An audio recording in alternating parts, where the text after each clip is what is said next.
Okay,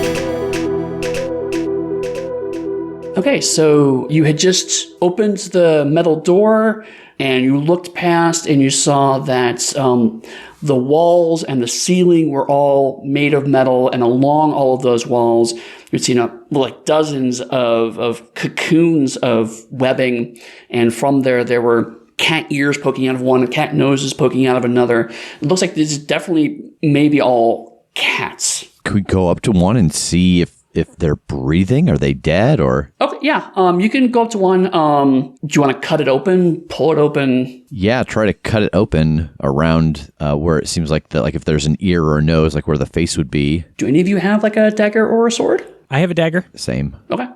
Then you can kind of pull your dagger through and kind of cut through the webbing. Also, Mickey will help cut as well with her dagger. And you pull it, and you actually, as you pull it, you see that this cat looks like one of the cats you saw carrying the palanquin in Pugmire. The big beefy cat. And it looks preserved, but it's clearly not breathing. Oh, this isn't good. It seems like these things are just replacing real people. Mickey's like, that might be why they were coming after us. Maybe they didn't want us because we knew secret. Maybe they wanted to replace us. Oh, yeah. So can we assume everybody here is, what, they're dead? Are they food? I'm not a shepherd or a medic. I can't tell if they're dead or not. I want to, as they're having this conversation, start just going around and trying to see all of the faces that are here. Like, that sounds kind of grotesque, but I don't. Like, oh, peel and open and it's me. Oh, shit. I want to be able to see who all is down here. All along. You are the spider. No, as you pull aside, you just recognize the various kind of palanquin carriers. You see the three bandits you found in the forest. These are all going to be, some of them are unfamiliar, but you do see cats you have seen before that either were corrupted by the spiders or changed into spiders. You also do see, as you get further down, you do see a couple of dogs, but none of them look familiar. Do we see any of them? Do we see any of the cats that we did meet in the tavern? Yes, the large tabby that you saw. Near the end, you see him. And you can't tell under the fur, but Mickey definitely looks shocked and maybe pale. That is Benjir, but he's a mancer. What do you dogs call them? Artisans. It's a magic person. And before you guys showed up, he was doing something, but I couldn't quite figure out what it was. At the time, I didn't pay attention to it because he'll go off and just do his own thing. But I remember particularly his specialization is illusion magic. Oh. And now we think about it, the ship was gone, but we didn't see a ship anywhere on the river. Maybe they didn't sail away. Maybe they took the tunnels that we used to invade Pugmire. So if they came back through, they're probably down here somewhere, which means your king's down here somewhere. Yeah. Yeah, no wonder he didn't want you to talk about any of this. That's how he disappeared so fast. They went east, but maybe they just went underground. Well, then we need to move. Yeah. All right, so this is a wider kind of corridor. It's a really wide corridor, but it feels like a room that's very, very long. It goes in one direction. At the other end, there's an opening, kind of an arch. And beyond that, you do see some lights, but they're very faint. On each of the walls on the left and right side, you see there are little dots of red light all along the walls. Not enough to really see by, but you could definitely make them out. Does that seem like something I would have known or heard of? You're pretty sure it's magic. Beyond that, you can make an arcana roll to see if you can figure out more. Yeah, I'll sure give it a try. And yeah, you can use Voracious Learner. Okay. Nat 20. And technically a nat 1. Yeah. So, A, good thing for advantage. B, wow, your guys' dice, man. Right. So, definitely magic. You remember, particularly when you started working with Revington, you started looking into specifically ancient traps and trap structure, because it's something that you thought Revington might find useful in his work as a ratter. And you remember that there's one magic where basically it's actually a beam of light that you shoot from one place to another place, and a beam of light, it has knowledge. And if you interrupt the knowledge of the light beam, bad things can happen. The light is somehow aware, and if you interrupt its awareness, it can become angry and cause things to shoot out or fall or collapse or open or what have you. Okay, do you see those? And I'll point them out. Mm-hmm. We can't interrupt the beam of the light. Oh, and also, you remember one adventure mentioned that if you throw dust in, that the knowledge has to manifest itself briefly. Is there dust in the hallway? Interesting point. Let's talk about rucksacks for a second. So the way Pugmire is designed is that you're assumed to have whatever makes sense for your characters to have. So you have what's obviously listed on your sheet. But if you ask for something like in this case, would I have a bag of dust on me? You can make a wisdom saving throw to determine if you would pack dust. Oh, if you succeed, you go, oh, of course, yes, I remember to pack this. It's now something you have. If you fail, then we narratively established no one brought dust with them. Nice. Okay. Yeah, and I think it makes sense, like, if you researched these traps to tell me about them, it makes sense that I might be the one to have the dust. Yeah. So double check, make sure on your sheet you're rolling against your saving throw, not your ability, because sometimes some classes you get bonuses for saving throws. So go ahead and make your roll. We'll call it 17. So I rolled a 16, but that gets me to an 18. Nice. Okay. I rolled that as you said it, and it turned up 16, and I went, oh no. Oh, wait, +2. Okay. Hooray, bonuses. Okay, yeah, so Tass mentioned that. You go, oh, wait, I think I brought some of that. So you throw the dust into the air, and you see that the air is now full of red beams of light. Some of them are going from one wall to the other wall. Sometimes they're going at an angle. You are able to kind of potentially work through them, but each of you will have to make a dexterity roll using traverse to see if you can get through it. Difficulty be 15 for each of you. Oh, no. Oh, no. And you have one fortune left. Okay. I will try to lead the way. Dun, dun, dun, dun, dun, dun, dun, dun, dun, dun, dun. 19.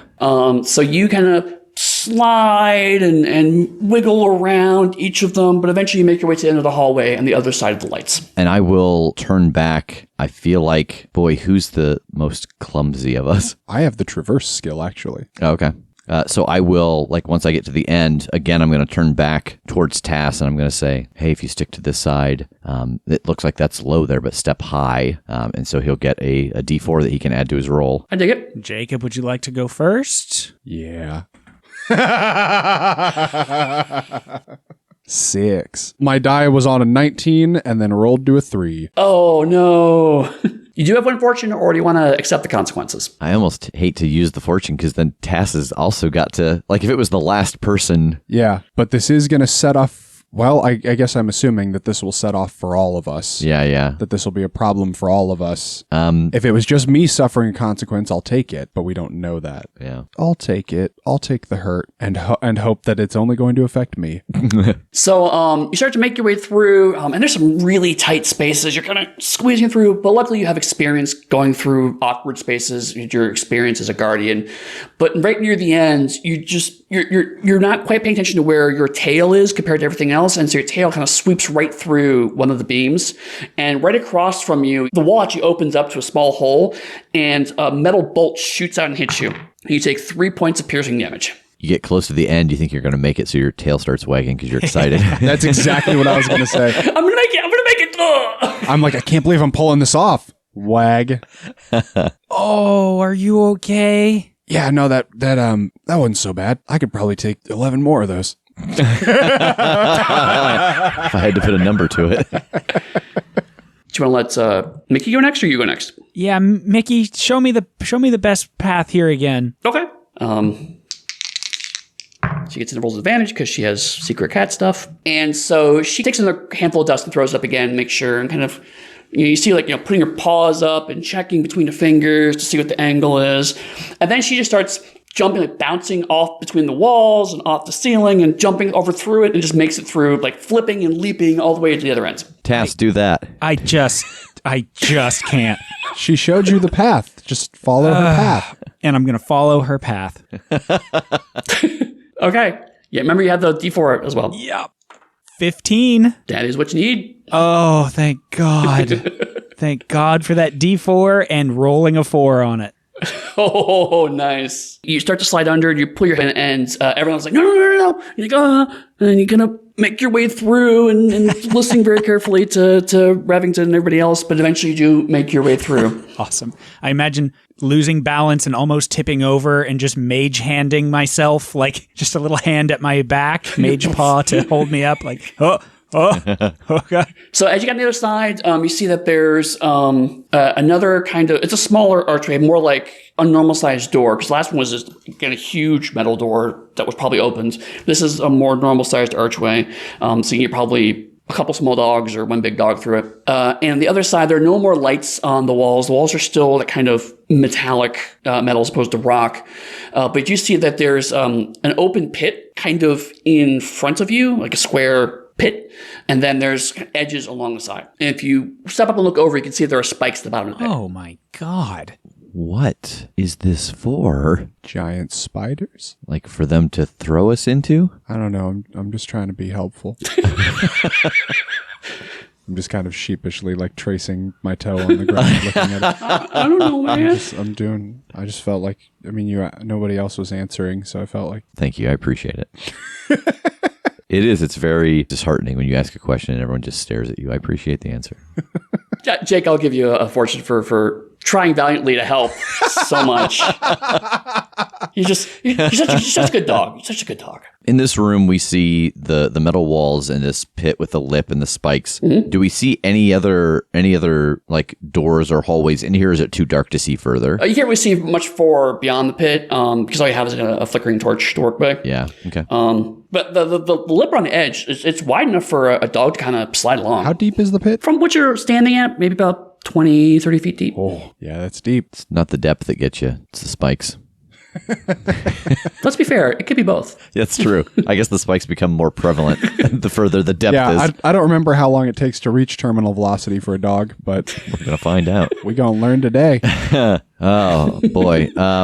All right. I assume try to skinny along this lip. I have 50 feet of rope. Is there anything to which I could tie off a rope in this hallway? Not really.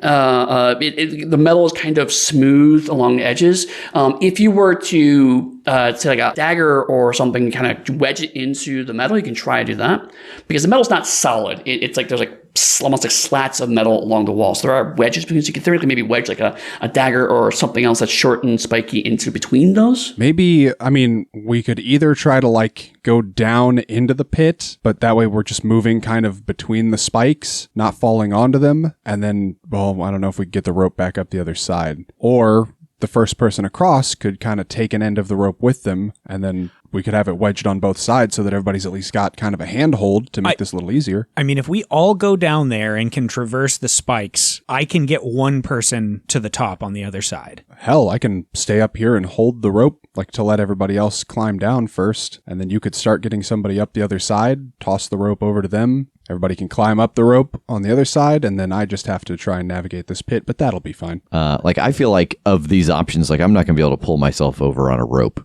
but I could skinny along this edge. I don't know how you guys feel that you personally would be able to best traverse. I'm going to do better climbing a rope than I am skinnying along a ledge. Yeah. So maybe I'll take the rope and skinny across and see if I can find something to attach it to so you can climb, or... I have no earthly idea how I'm going to do this. I also have 50 feet of rope. So if we can make like 2 wheels at far ends and then make like a ski lift thing and just pin Tass's shirt to it and wheel him across. Because you said you can get yourself up or you can get yourself down. Technically both. Okay. But if we can optimize, that would help me out. Mickey, if you're okay with this, if you and I try to go across and then... So while you're talking, Mickey grabs the end of the rope and then jumps across the other side of the pit.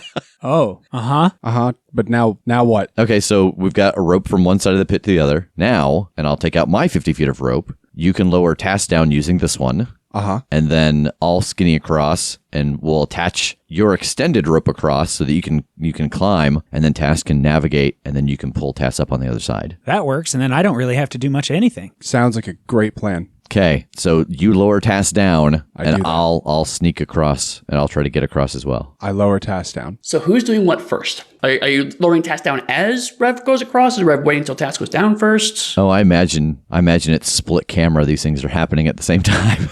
Yeah. Okay. So then, so make sure I understand. Jake is holding the rope to let Task down on the front side of the pit. Yeah. And then meanwhile, camera cuts to Revington getting ready to start shimmying across. Yeah. Okay. So Tass, you're being lowered down. Tie a rope around your chest and start to lower you down. And so naturally, you're looking up. Just as Rev is about to step on the ledge, you see that up in the ceilings are more spikes. And they're specifically lined just for the edges of the pit. Revington, there are spikes above you. There are spikes above you. I'm going to stop and kind of look up. Yeah, you look up and you see that basically where the pit is, there are no spikes, but the ledges alongside, just on each of the sides, there are spikes. And also you can see they're faintly glimmering like a yellowish glow or maybe a crackle. Oh, God. All right. That seems... Are you continuing to drop Tass down at this point? For this exact moment, no. I think he's just hanging from a rope over the edge that I'm holding on to. So it's kind of like Mission Impossible, like hanging in midair. Yeah. Yeah. Good. I don't like that. What do you think? I mean, she just jumped across and she did it and nothing bad happened. Yeah. So it seems like if you touch the ledge, Oh. maybe you die. How far is it? It's about 15 feet across. And is that something dogs are capable of jumping? You can try and make it a roll. Cats get advantage on these kinds of rolls. Yeah. Because they're cats. Does it help if you do it on all fours? I'll give you an advantage on your roll if you run across all fours. That means you can't hold anything in your paws. Fair. Okay. All right. Yeah, I will like take my foot away from the ledge and I'll get some distance and get down on all fours and start to run and try to jump across. Okay. Are you still lowering Tass at this point, or are you going to wait till... I'm going to drag Tass back up over the lip before he does this, just in case it sets off all the spikes in every direction. Okay. So you're going to drop on all fours, Revington, and run across. Yeah. You can make a dexterity roll. If you have traverse, you can use that as a skill. Difficulty is going to be 19. This is not a saving throw, is it? No. If it was a saving throw, I would have made it. So that would be a 17. Yeah, if it looks like he's not going to make it and he's starting to fall, I want to cast Featherfall. Okay. So you start to fall over, and there's something that's like, Tass like, it takes die 6 and shoots out, and suddenly you start to fall gracefully to the ground, and you see the spikes slowly coming up towards you. And you don't really have any control over your fall, so the spike goes right towards your head, and then it goes through your head completely, and nothing happens, and you realize that the spikes are all an illusion. What the fuck? And I turn and look at them, like, as I'm on the ground, and I just start, like, putting my head through the spike. Yeah, you can clearly see that he's just moving. It's like bad clipping in the video game. He's just moving right through it. Oh, well, come on. This makes a lot of sense. I was thinking, how did, new warriors get across this? But, all right, well, come on down. The spikes are fine. And actually, on the other side, you could see, the side that was closest to you when you first showed up, it's sheer down, but you had a chance to look at the wall as you're falling down. There are actually handholds so you can climb back out. All right. Well, just, go down one ladder and up the other. Just ears down and tail tucked. Aww. I wasted a spell for that. So you make your way out of the pit, and then now you're on the other side of the pit. The corridor kind of goes into murky darkness, but you make your way through, and you do see that you are coming up towards a pretty big now wooden door. It's a double wooden door, very kind of ornate iron edges, like around the lock and around where the plates are for the hinges. And there's lots of scenes. They're faded over time. It looks like they probably were cats or maybe dogs with swords and shields. They're facing each other across the door, an ancient battle where both sides are on either side of those doors. And they're kind of in a nice, the metal walls, but they're still in kind of an archway. So obviously the doors are built for this archway. In front of the doors, there's a huge circle built into the metal of the floor. That looks like wire, almost like copper wire, has been edged around the circle. And also inside there's kind of this ornate intricature of curves and straight lines. Tass, you don't even have to make a roll for this. This looks like it's probably some kind of summoning circle, but you can't really tell it with a flickering torchlight. It's hard to get detail unless you like put your face right up next to it. I do have to get close to it. Yeah, because it's just so hard. Because between all the metal and glinting, you have to get like the torch right next to it and your face right next to it to really look at it. I guess I will. I don't think I would know any different. So yeah, I think I would want to do it. I would say one of your personality traits almost encourage you to find new knowledge. Wouldn't that be the case? Yes, yeah, for sure. All right, cool. I'll give you a fortune for that. All right. But you can make an Arcana roll, and you can use your Voracious Learner. Okay. Boy, that's bad. What'd you get? 10. Wow. Well, you just got a fortune point. You want to spend that? That's true. I mean, I feel like in this moment, kind of have to. Okay. Yeah, I think I have to try. Go ahead and roll one of your dice. That's way better. How's a 24? Much better, yes. Okay. So two things strike you almost immediately. First is earlier we were talking about how you saw legends and tales of how the Ancient Ones were able to reach across dimensions and actually pull things across to them. You feel like this circle is very likely one of those things. This is probably a circle that was created to allow someone to go to another place or to come from another place. The second thing you immediately notice is that it is broken. There are chunks of wire that are just missing. And you wouldn't have noticed it by just staring down. When you get close, you see that like there's tiny little gaps all around. So this thing is starting to crumble and decay, so it doesn't work anymore. Okay, so this seems like circle made for sending or receiving, like you could travel through it somehow. But it's just there's too many pieces missing. It isn't going to work. Are they like pieces that might be down here, or is it just like decayed and broken? I mean, you could just get copper wire and remake it if you wanted to. Yeah, if we have some wire, I could reset it. Well, I mean, we could search around, see if we can find any. Any idea where it would take us? No idea. But I mean, if this is the way through, it stands to reason that that's what it's here for, is to either get literally to the other side of this door, or it could be anywhere, really. Well, let's look around, see if we can find any. So you want to open the doors on the other side of the circle? Okay. Yeah. So you step on the circle, probably a bit trepidatiously, just to be absolutely sure, but nothing happens. And then there's big handles. You can kind of just push open the doors. On the other side, you see nothing like you were expecting.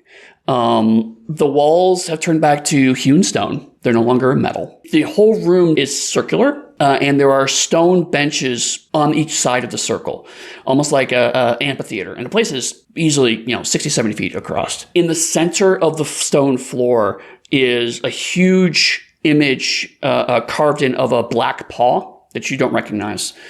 And around that is more of that kind of copper wire. On the opposite side of the big stone paw, there is a huge stone throne.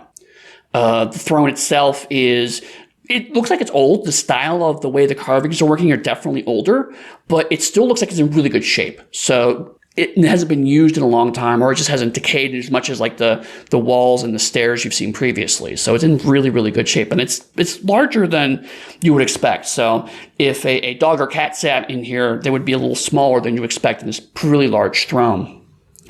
On either side of the throne, you see a solid, almost kind of iron statue of a cat with swords in its paws, and the sword's facing up in front of the cat's face. Huh. This is not what I was assuming would be through here. As you look around, Mickey starts staring at the symbol on the floor, and she starts touching her nose, which is an ancient symbol of warding against protection to make sure that, someone is safe and secure.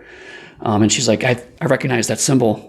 It's the missing house, the forgotten house, the house that was never spoken of, Smilodon. And what was their story? They vanished, or? They were stricken from the records. When we first met, I told you about cats are very important by keeping secrets, and this is our biggest secrets. There was a 7th monarchy, but their leaders fell to the unseen. They were corrupted, they were decadent, and they tried to destroy the other monarchies.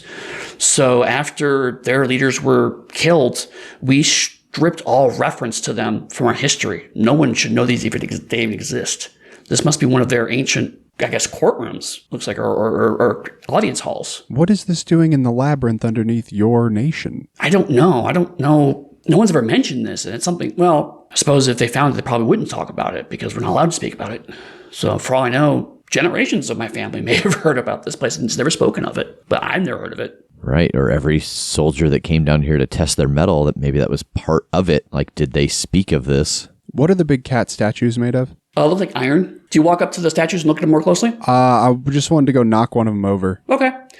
As you go to walk up to one of the statues and try to shift it, you just see that behind the throne, there's another big gob of webbing, and you can see a small pug snout sticking out of it. Oh, I think it's him. I'm gonna rush up to it and start cutting through. Start cutting it open? Yeah. Okay.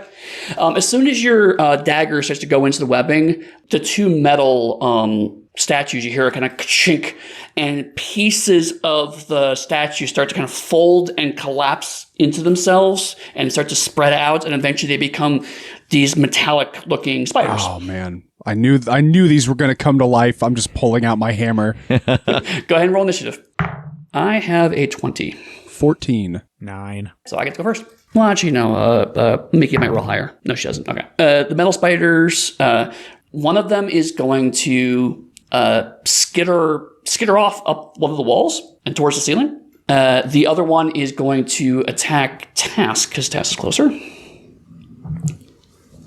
And it is going to hit you. One of the legs actually whips down. It's covered in a huge gob of webbing. And it hits you in the head for a 21. Can I impose disadvantage? Oh, right. Yes. Okay. That's right. We can do that. Let me try again. Well, good, because the other roll is natural 20. So Oh, well, I did my best. that's still going to hit. The non-natural hits, not the natural 20. So first thing it's going to do is it's going to roll for damage. It does 7 points of bludgeoning damage as it knocks you in the side of the head. Ooh. And I need you to make either a strength or dexterity saving throw, whichever one's better for you. Difficulty 15. Okay. He's like, are you sure you didn't say charisma? I don't do it. 10. Okay. When it hits you in the head, your eyes and your mouth get covered. You can still breathe, but you're not going to be able to talk to be able to cast magic. Oh, okay. The spiders are going to choose someone else to go next. The other spider, as it climbed up to the ceiling, you see that it's going up towards a hanging bulbous form hanging from the top of the ceiling. And this creature looks like it looks kind of like one of the spiders you saw before, the actual big spiders that popped out of people. But this one has metal bits grafted onto her. So like a couple of the legs are metallic. On the head, part of the face is actually covered in metallic and using red light eyes as opposed to the normal kind of red eyes it has on the other side. And it is going to start screaming and chittering at you. I need everyone to make a wisdom saving throw, difficulty 13. I'll make one for Mickey. Mickey rolls a 1. I got a 13. 3. Oh, I got 18. I will tell you, before you decide to want to spend fortune, if you fail, you will become charmed, which means that you will do what the spider creature wants you to do. Now, your main attack is magic, which you can't do right now anyway. So do you want to spend the fortune to try to get a better roll, or ride it out? You will get another save at the end of your next round. I mean, she can't make you do anything useful right now. Yeah, I've still got so many slots to hurt you. Yeah, but I mean, as long as you're in the webbing, you can't. Oh, that's true. That's You true. can't talk. I think I'm going to take it for the moment. Then she kind of starts chittering and screaming and squealing, and it sounds almost like, and Tass's ears perk up, and eyes get glassy. And the rest of you notice this. Same thing happens with Mickey. Mickey also, her ears perk up and her eyes get glassy. The giant creature is going to choose Tass to go next. Tass is going to try to take the webbing off of his mouth using his knife. So you go ahead and make the roll. What is your, let's call it strength? Yeah, that's not good, so okay. 11. Okay, you're able to actually cut a gash around your mouth so you can kind of move your mouth more, but that's to take your whole action. Okay. So at the end of your action, you can make another wisdom saving throw. Yes, I would love to do that. God, 7. So you're still controlled. And so choosing for you, you're going to decide that Mickey goes next. Mickey is going to leap over and try to stab Revington. Yeah. With a natural 20. Oh, Mickey, no. We were fast friends. We were starting to bridge the gap between cats and dogs. So she stabs you for 10 points of piercing damage. And you are now sickly because there was poison on the blade. Whoa. which means you have disadvantage on your attack rolls and ability checks. Fair. And now she chooses you to go next. So with a bonus action, is that something at the end of your turn, the beginning of your turn? How bonus actions work is that every turn you can move, you get an action, and you can take one single bonus action if there's something that allows you to use a bonus action. So you can't use a bonus action for anything. It has to be specifically I'm using a bonus action for X. But when it happens, your turn is up to you. Okay. So I have a bonus action that I can try to hide as a bonus action. Yep. So what I'd like to do is like run around, like use my movement to run around the statue. And as I get behind it, hide so that I can, essentially what I'm trying to do is set myself up to have the bonus, the precise strike on a target. Yeah, because you've leveled up your trick to be able to do that. You can literally just hide and attack immediately. So, yes. I have to get a 10 to hide, I believe, according to the skill. I got a 16. And in fact, you already rolled, but for future, you get advantages to hide because it's a dark, shadowy place. So. Oh, cool. And then now you have advantage on your attack. So how does this work? But that counteracts your disadvantage. So if you have advantage, disadvantage, they cancel out to a straight roll. Okay. 14. So I'm trying to shoot the screaming spider on the ceiling. Okay, 14 is not going to be enough. Do you want to try to spend a fortune to get a better roll? I'm trying to disable her. I'm hoping that if she gets hit, maybe she can't scream. I think it's worth it. Okay. Okay. Worse, much worse. Okay. And I'm like coughing. I've got this poison in my system. Jacob, you gotta watch out. Mickey's, there's something on that thing. Jake, you're up. You're the only one left. All right. I am going to look at Revington and say, next time, you should consider dodging the knife. And I am using Inspiring Word, which means that you can roll one of your stamina dice to regain hit points. Okay. A 2 on the die. And then I am going to... I don't feel very inspired by that. I feel like you might be mocking me. Suck less. Get good, noob. Get good, scrub. Get good, noob. GG, no re. I can't do anything about the 2 that are on the ceiling. And there's one in front of you, but there's 2 in the ceiling. I'm just gonna... I want to knock Mickey out. You try to do that. Basically, what you do is you can make a normal attack roll, but you could say in lieu of damage, you're going to give her the unconscious condition. Okay. Go ahead and make a roll. I'm assuming you're not hit with her hammer, obviously, but 13. that's enough. She's not hard to hit. So you kind of use the. I'm like maybe just you're actually probably male fists at this point because you have heavy armor. And just gonna clunk her in the back of the head, and she just falls unconscious. Good. So she has the unconscious condition. So she cannot take actions, bonus actions, free actions, or reactions. She can't move or speak, and she's unaware of her surroundings. And she falls prone. So she'll be unconscious until something makes her not unconscious. It is top of the round. Jake, you can decide who goes next. You can choose yourself if you want. I think I am going to choose myself. Okay. Because I want to run over to Tass and grab him and clap a hand over his mouth so that he can't cast anything until he's back in his right mind. He's going to make a strength saving throw against you doing that. I'm almost positive your strength's more, so he'll give you a disadvantage. Oh, thank God. Sorry, part of that cut out. I missed the end of it. 9. Okay, you fail. So you now have him grappled and a hand over the mouth. I'm just saying, snap out of it. We can't deal with you and these spiders. Who's going next? I'm assuming Tass. Yeah. Okay. Tass, you can try to break out of the grapple, which would be another strength saving throw. Okay. At disadvantage. Even better. What's a 2 get me? The other was a nat 20. I would have suplexed him. So, in the weird backwards state we're in right now, 2 is the best roll you could have made, probably. Yeah. So yeah, no, you're struggling and you can't get out. But it is the end of your turn, so you can make another wisdom saving throw. 15. There you go. That's enough. Oh, thank God. So, Jake, Tass is struggling, and then something just kind of goes limp. And I was like, let me out, please. Yeah, can I just let go of him? Yeah. Perfect. So Tass, who goes next? I hate to put the spiders at the end, but I need something to be done about them. I think I'm gonna go ahead and give it to Rev. Okay. Yeah, I think I'm trying the same thing. I'm behind this giant throne, so I try to duck around the other side again and get myself hidden. An 11 to hide. I've got my advantage going on. 18. That is enough to hit. I'm assuming you're shooting at the large spider. Yes, the shrieking spider woman.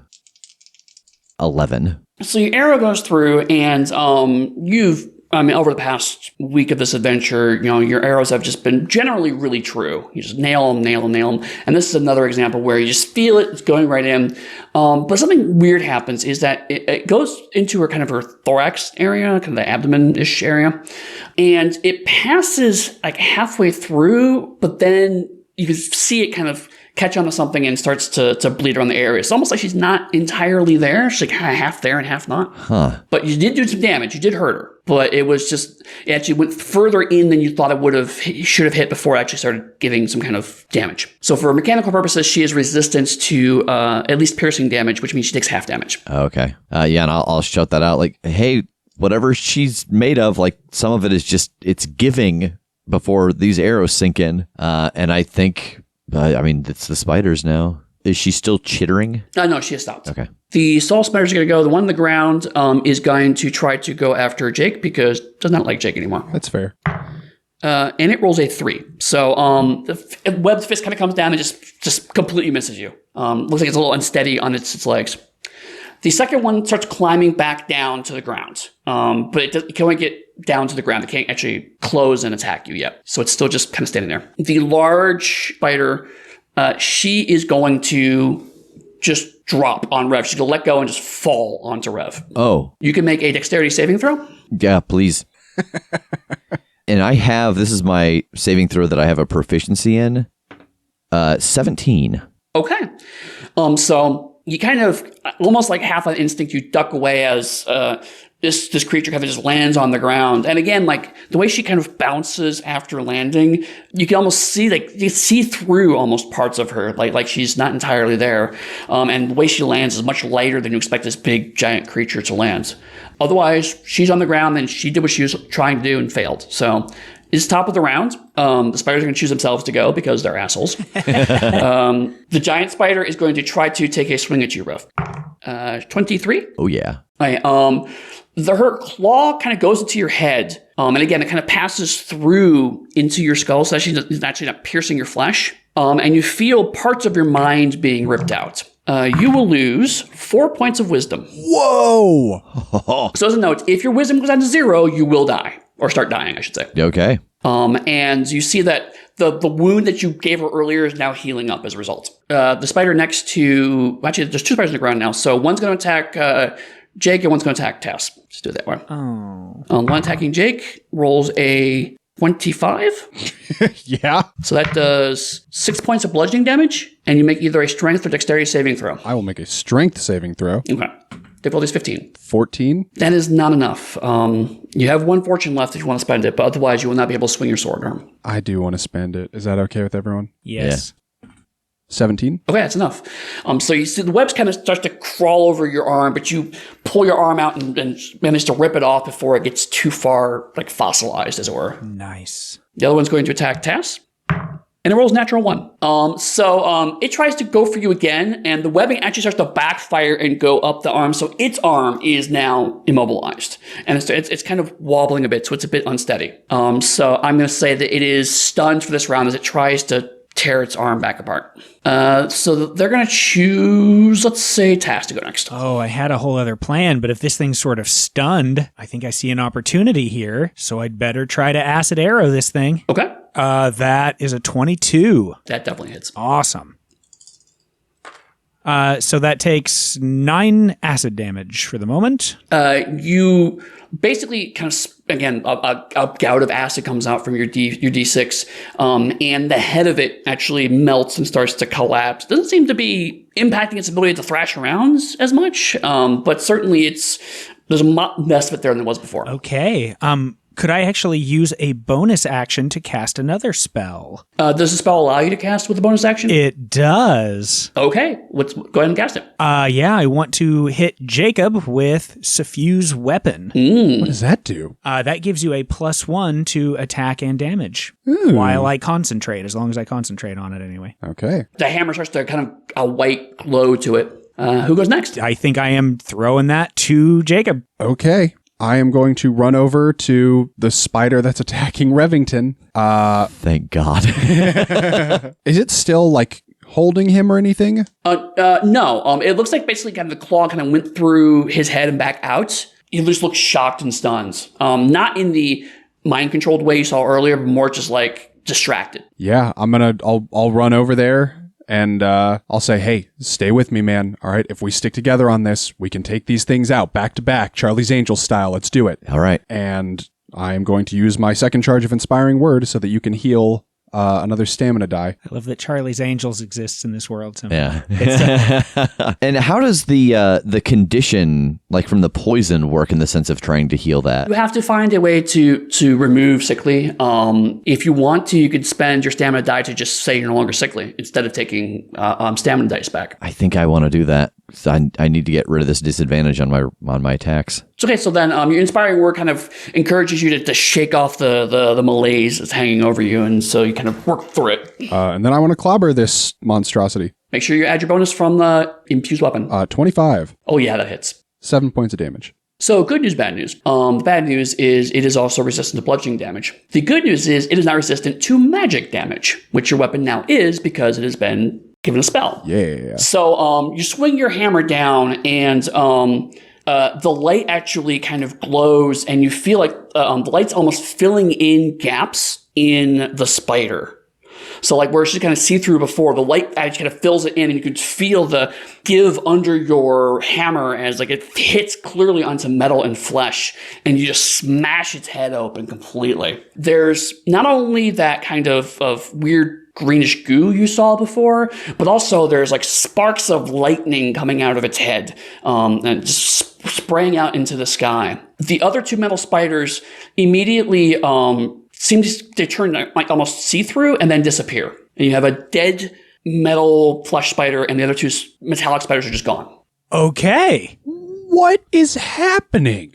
Or they're not like just invisible or something suddenly, are they? Can I try to smell about and see if there's any essence of that invisible magic that I knew?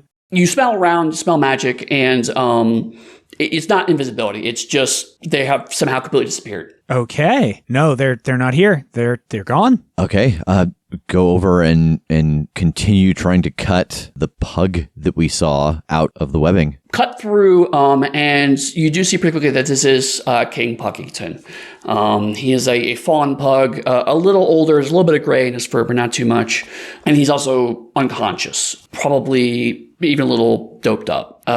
You eventually also wake up Mickey, and she's clear of the mind control that was happening to her. So she's coherent. And you take Puckington and Mickey, and you head back through the fearful forest, take him back to Pugmire. Is there another king on the throne when we arrive? No. You get back, and Yoshi's been kind of acting along with Puckington's brother, Seneschal Mura. They've been kind of handling the king's business in their stead. And that's basically the adventure as it is. I'll give you some backstory, if you like, as to what was going on. Yeah. So this was definitely a plan to try to replace various leaders between both Pugmire and the monarchies of Mao to start a war. So they replaced one of the most warlike of the cat dynasts, replaced them. The next step was to capture Puckington, making it clear that Korat did that, but then Puckington would be quote-unquote rescued and then replaced with a spider clone on the throne. Oh, did we do that? Oh, no. No. This is you got the right one. Oh, we got there in time. Okay. Right. The spiders are actually from a different dimension. That was the reason why the spider queen actually was kind of half here and half not, is because she was dimensionally stuck between. Nice. And so they're trying to get more and more people to aggressively attack each other, whatnot, so they can use those bodies and that life essence to store, like they're storing those pods, to eventually get enough essence to bring her completely through this dimension. What of the big cat, who we think was already replaced by a spider? After you left and came back, he revealed himself to be a spider, and they killed him. When the queen was killed, apparently all of the remaining spider clones burst out and started revealing themselves to be spiders. Ah. Poor big cat. So He were loved his all of teeth. those other cats dead for sure? Yeah, basically, the spider clones have to keep a copy of the original body to draw information from. Got it. So it has to Okay. stay around and intact so they can still replicate it. And if it decays, then that decay will show up on their flesh in their disguise. Gruesome. But we stopped it from happening more, so that's the good thing. It's true. It's true. And that is my good, clean, fun game of happy dogs. Yes. Well, thank you, Eddie, once again for running us through Pugmire. If our listeners would like to find you and your work, where should they go? Best place to find me is at pugsteady.com. That's where I have all my information about the various games I've worked on, my social media accounts, and videos I've written. If you want more about Pugmire specifically, you can go to realmsofpugmire.com, and that will show you to where you can buy a Pugmire and all the different Pugmire products we have out.